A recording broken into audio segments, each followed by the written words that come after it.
All right.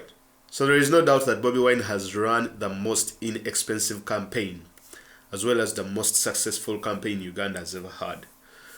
We have seen campaigns from Paul Kawanga Semogere in 1996, Colonel Dr. Kizza Besigye at his home in 2001, amongst others, Amama Mbabazi here and there. Every person who has come out to challenge Museveni, their biggest question has always been that do you have the money to match the dictator? Do you have the money to match President Museveni? Because Museveni has access to weapons, he has access to money, and all these kind of things. For sure, there are so many things that can intimidate you to stand up against this big man. But Bobi Wine has had the most inexpensive campaign that I've ever seen. Because, for those of you who are well conversant with Ugandan presidential campaigns, you always have very many musicians. You must have some sort of a track with a stage that you have to travel with all over the place to do your campaigns. You must pay so many people to mobilize and so on and so forth. Of course, I'm not saying that Bobi Wine isn't using money, because they have to sleep, they have to eat, they have to use each and every. I mean, they have to pay for so many things. Money is still being used, but the percentage at which he's able to do the stuff he has done at such a low budget is really, really mesmerizing. Now, I looked at Bobi Wine's campaigns and trying to analyze and understand why is he so successful? Why are his campaigns so successful? So I realized, because when you look at things today, is that there is no much candidate. There is no candidate that is much awaited than the way people await Honorable Chagulanyi. He's the only candidate that people await in big numbers without even being mobilized. I think whenever this entire thing is done, people will always come to Bobi Wine and ask him how he managed to pull this off. Because there is no way you can actually understand how someone like that could pull this thing off in one way or the other. I think it's going to become a very big consultant as a president as well as a consultant, because this is so fascinating. Anyway, one of the things I saw is, of course, age favors Bobi Wine. You cannot run a campaign when you're a very old man and you cannot move district to district. You see, it is very hard to run a campaign with an old man. Their health, everything, they have so many problems. They are diabetic. It's no problem with, I mean, I have nothing against old people, but at times they are diabetic, they have their underlying health conditions, and then we have COVID and this and that. So they also have their sort of egos, they're egotistic, most of those old people. You tell them to do this, they don't listen to advice and so on and so forth. So just imagine giving Museveni advice, what would happen? That is why it is difficult for Museveni to guide him in terms of how he should run his campaign.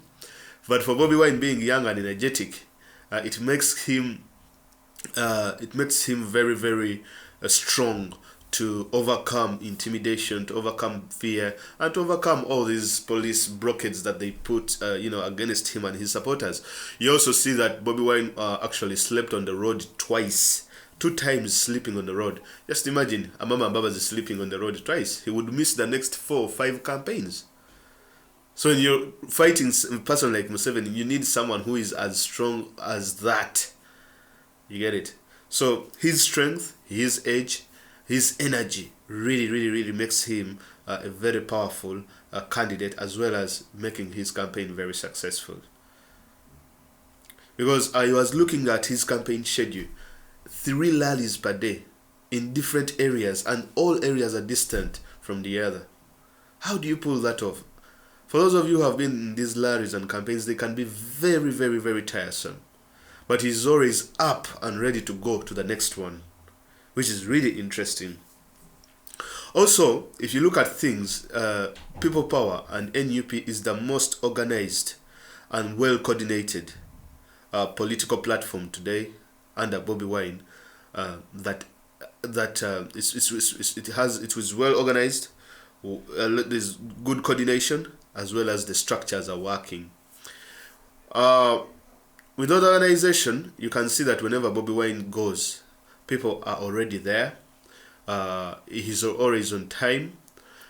You see that they don't go to unless if at all the police intervenes them, but they make sure that they are always on time. You see that there is some level of organization in how these people are working. And all these people were called political novice, that they didn't know anything about politics. They didn't know how to run a campaign and so on and so forth. The day I saw Bobi Wine going to northern Uganda and being there for like weeks and weeks and weeks, and you're like, what? Yeah, he's there. He didn't even bother to come back until a few weeks later, when he came back just to refresh and then go back again, hit the road again. So it has been well organized. It has been well coordinated. It means that People Power, or NUP, and Bobi Wine and his counterparts, they have really good structures that are working. This is what shows that structures are working. I remember when the campaigns had started, one of the presidential candidates was supposed to be in Kasese, and the people in Kasese were there waiting for the candidate, and the candidate did turn up. I was like, how could this have happened? People are there waiting to listen to you and you do not turn up? We haven't seen that in NUP or People Power, unless if at all the police has blocked him. So the structures are working. The coordination is good, as well as the organization. So everything that we saw these people planning and doing and unveiling, everything has now come to show that it is actually bearing fruits as we speak today. And whenever Bobi Wine is on his campaign rallies, you will see that there is no confusion. You see, I used to be part of Besigye's. I used to go to Besigye's rallies. But then you would find Besigye had to endorse like 6 or 10 candidates for just one position. Some of the candidates would be in FDC, others would be part of a pressure group, others would be his friends, and so on and so forth. So it was always difficult for Colonel Dr. Kizza Besigye to say that, okay, I've endorsed this one for such a position. But when Bobi Wine reaches an area, he knows whom he's going to endorse.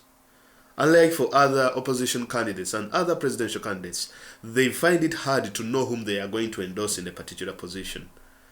You see, for example, Museveni, if he goes to Zimbabwe today, he doesn't know who to endorse, either Sodo or Shasi Muserure. There are so many independent NRM candidates. Whereas there are many NUP independent candidates, the NUP independent candidates, they also understand that they are not going to receive the endorsement because they went against the party. Now, that is the biggest challenge that Besigye faced, that he couldn't endorse people, and it pissed so many people off in one way or the other. So he had so many coalitions going on, and in these coalitions, they also had candidates. And he wouldn't take a stand that should I endorse Nabila or should I endorse Shifra. You get it? So he would just say that, oh, vote them all. Organization, structures, coordination. The other thing is that most of the work that we see right now, what you're seeing is like 10% of the work. But all this work was done 2 years ago. Almost 95% of the work was done 2 years ago. It was done 2 years ago. So if you're watching from the rest of the world and you're planning to run a campaign that is similar to Bobi Wine's campaign, if your election is in the next 5 years, you need to start now. You need to prepare your people. Bobi Wine prepared us. Bobi Wine prepared the people that he is going, and he stuck to his point. He stuck to his word. He said, I am going to fight Museveni through an election. Since day one. Since day one. He said he's going to fight Museveni through an election. That's how he's going to take him out. Now, most people had doubts because so many people had tried the elections. The elections didn't work. For those of you who are Ugandans, you know this story. So, the reason as to why it is successful, 85, almost 90% of the work has been done before the campaigns. People have been mobilized. People have been sensitized. And by the time Bobi Wine hit the road to start campaigning, people were already, they had their minds already prepared. When we look at other presidential candidates, for example, Henry Tumukunde. Henry Tumukunde, at first he came and said he's going to run for mayor of Kampala. And people were like, okay, we're waiting for the mayor. Then he prepared his people for mayorship, unfortunately. But after a couple of months, then he switched and he said, okay, I'm now going to become president. There might be some people who were ready to vote for Tumukunde as mayor, but they were not ready to vote for Tumukunde for a higher office like a president. So these people were like, you know what? No. I think you should decide what you want. You either want presidency or you want mayor for Kampala. So Tumukunde couldn't make a decision. Unfortunately, by the time he made a decision to run for presidency, people had already made up their minds. The same applies to Poa, Patrick Amuriat Oboy. They spent 5 years saying that they are never going to engage in an election. You cannot prepare your people not to engage in an election, and then you bring a candidate to run for that election that you said you're not going to be part of. That is the problem. Tumukunde last week said that there was unfairness in the way the media covered presidential candidates between Kyagulanyi as well as Museveni. That there was unfairness. These people, they want to have things that they haven't worked for, with all due respect to these guys. But what I'm trying to make here is some sort of analysis. Poa and his counterparts, they spent almost 4 or 5 years abusing Bobi Wine and saying, well, you are just dreaming that you're going to take Museveni out of power. So these people were not ready. So these people are now trying to catch up to do almost 100% of the work in the campaigns. And that's why they are struggling. That's why Katumba Oye is struggling, Nancy Kalembe is struggling, Poa is struggling, as well as Tumukunde. The only person I would say that is not, he wasn't also so sure is Mugisha Muntu as well. He wasn't sure if he was going to run or not. So it might be a strategy that they are all running at the same time, of which I might try to understand. But on the other hand, since we are looking at why Bobi Wine's campaigns are successful, on this point we see that he knew what he wanted at the word go. And he prepared for it, and he prepared his people for it. So if you prepare your people for plan B from the word go, prepare them for that and stick to that. Stick to your word. We are not going in campaigns, period. We are not going in elections, period. Do not engage in elections, because when you engage in the same elections, it kills your credibility. Because now that people have seen that Bobi Wine has kicked the door and there is a high chance of someone taking out Museveni, now everyone all of a sudden they want to hop onto that chance and creating some sort of alliances in order to share or to be part of the party. Now we also know that family plays a big role in campaigns. There is no better image when you see a person walking onto the stage with his wife or his children. That is why you see whenever presidential campaigns in different countries, whenever the debates are done, people come on the stage and they walk on the stage with their families to show support. Bobi Wine's family has been there for him. It has supported him since the word go. When he was arrested in Arua in 2000, a couple of years ago, his family made a press conference on Facebook Live. His young brothers, Bobi Wine comes from a very extended family. Everyone came out to support Bobi Wine. I haven't seen Mugisha Muntu's family. I haven't seen Tumukunde's family. I haven't seen Poa's family. I have not seen any of these people. So many people come out and say that, oh, Bobi Wine wants to make sure that your kids are killed in the line of fire. He doesn't involve his brothers. Sorry, he doesn't involve his family. For heaven's sake, his chairman in Nyanza is there. His brother, elder brother. Eddie Yawe is there. Mickey Wine is there. All these people are there trying to fight. And not fighting for Bobi Wine because he's their brother, but for fighting for a better country.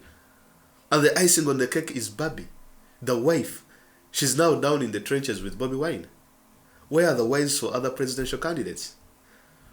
So the reason as to why Bobi Wine's campaigns are so successful, it is because the family is also part of it. The family is part of it.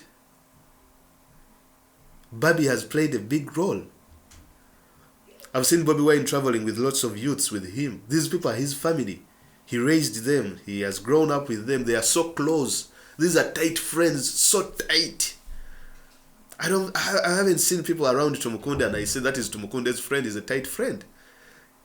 It tells us a lot about the presidential candidates we are going to choose. Do they really keep their friends tighter? Do they have tight friends, or they have fallen out with all their friends? Even Museveni himself, he doesn't have friends. Everyone he has fallen out with.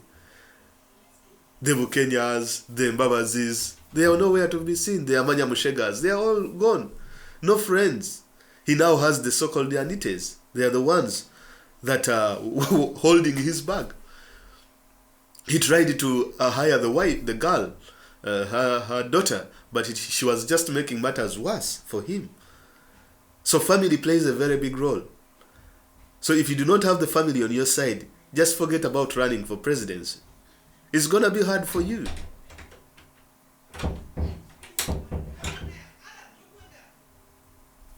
It's going to be hard for you. So family. First convince your family to come on your side. Then afterwards things will be very much easier. There's a gentleman who ran in 2000 and I think was it 2010. He was called Olala Otunu. He had no wife, which is no problem. But he struggled. People would ask him, you do not even have a wife, as you understand African culture. How are you going to be able to run the country? The same things are affecting candidates like Norbert Mao. You have no family, you have no friends. Not just friends that you have met here. We want friends like we can see Nubian Lee. I don't see a Nubian Lee in Tumukunde's camp. I don't see a Nubian Lee in Amuriati's camp. I don't see a Nubian Lee in Museveni's camp. Where are the Nubian Lees over there? I don't see a Babi in all these camps. We want to see Babis running and fighting, but they are nowhere to be seen. Where are they? We want to see the Solomon Kampalas of this world, but they are nowhere to be seen. In 2001, when Kano Dr. Kizza Besigye, the reason as to why he was so successful, Winnie Byanyima had a very big role that she played in his campaign, like it or not. The day Winnie Byanyima dropped out of Besigye's campaigns, it is the day Besigye's campaign started nosediving. Whereas he was the person that we had who was fighting, but still, without that element of family, the campaigns became much harder for him. It became much harder. Now, the other issue is that social media, of course, has played a big role. We are receiving live coverages all the time. But the work social media is doing today is work that started like 3 years ago. People who were talking about Bobi Wine, politics of Uganda, they started like 2.5 years ago when he ran for parliament. Now, the problem is some people are trying to catch up today, trying to catch up, coming to the party to catch up with social media. Trying to say, okay, I also have a Facebook page, I'll start live streaming. I also have a Twitter handle, I'll start tweeting. Some of them never had Twitter handles. When they are running for presidency, that's when they started Twitter handles. For Katumba, he doesn't even have a WhatsApp group, unfortunately. But if you are serious for running, you should have started 2.5 years ago or 3 years ago to build your social media base as well as your Twitter base. Now, some people might say that, oh, Besigye also had the base of FDC has the Facebook page. Yes. But between 2016 and 2020, the number of people who have started using social media has actually doubled. Different social media features, whenever they come up, like the live video feature, it has a way it affects politics. In some countries, for example, in the US, Twitter might be more used than Facebook. But in countries like Uganda, you will find that Facebook is more used than Twitter. And whenever Facebook adds a small feature as small as a live video, it can easily change the politics of our country. And that is why live videos have actually played a big role in ensuring that Bobi Wine's campaigns are very successful. We have seen he's the only candidate who has a live coverage of over 10 channels, of over 15 YouTube channels, or over 10 Facebook pages that are streaming where Bobi Wine is going and what he's doing. No other candidate has that, not even Museveni. Recently, when Bobi Wine was addressing the people on social media, because the TV couldn't host him, he had over 20,000 viewers.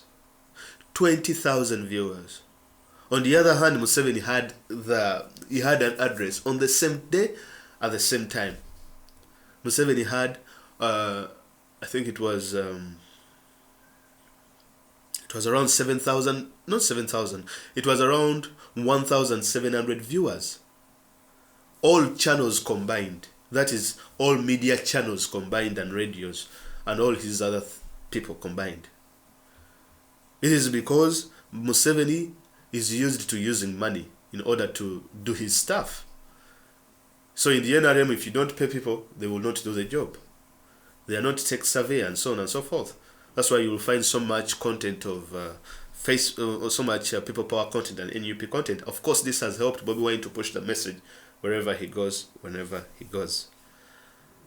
So that is one of the reasons as to why his campaigns are actually very, very successful. And I think he should write a book about it, because these are really strategies that he has used that have been very, very, very effective. To the extent that the government of Uganda these days is even hiring the so-called hackers to hack people's Facebook pages. I know if you start analyzing Bobi Wine's campaigns, you can't end, because there are so many things to look at. The way he dresses, the way he speaks to people, the fact that he stands on the roof of his car, all of those things have changed the entire campaign, the way we campaign. Never thought I would see a president campaigning in boots and a t-shirt or something of that sort, and people accept him. And then you have another president seated in a gazebo, lying back and enjoying the breeze. Who do you relate more with? Do you relate more with this one who is struggling, or you relate more with the one in the gazebo or in the tents? So whenever we see this on TV, it becomes very, very interesting. And lastly, the reason as to why Bobi Wine's campaign have become so successful, Museveni has helped him so very much. The clampdown, the intimidation, the hacks, the killings, and so on and so forth. And the personal attacks. Of course, they are available at Bobi Wine's campaigns. Everyone wants to hear what Bobi Wine has to say. They all want to hear, what do you have to say about this? The international press, the international media, and all so on and so forth. So there's so many things that we can look at, but of course, I think those are a few. If you are looking into running a campaign and you're in different part of the world and you're wondering why Bobi Wine has been so successful, those are some of the reasons. If you have any other reasons, you can drop them down in the comment, and maybe I'll do a part 2 about this episode, and then we can see how we move from here. And once again, thank you very much for subscribing to the channel and letting the channel grow. It's really, really becoming very, very successful. I enjoy the feedback. I read the messages here and there. You guys are doing a good job. So I'll be doing more episodes and looking into different things. Some of you have asked me to talk about different corruption scandals that have been done under Museveni, and look into some of a few exposés that we can do about the government and so on and so forth. So I'll think about it and see how I can embed it into my time and make a video out of it. But for now, I think I'll stop here, and thank you very much for supporting me and supporting the channel. Have a blessed time. Bye bye.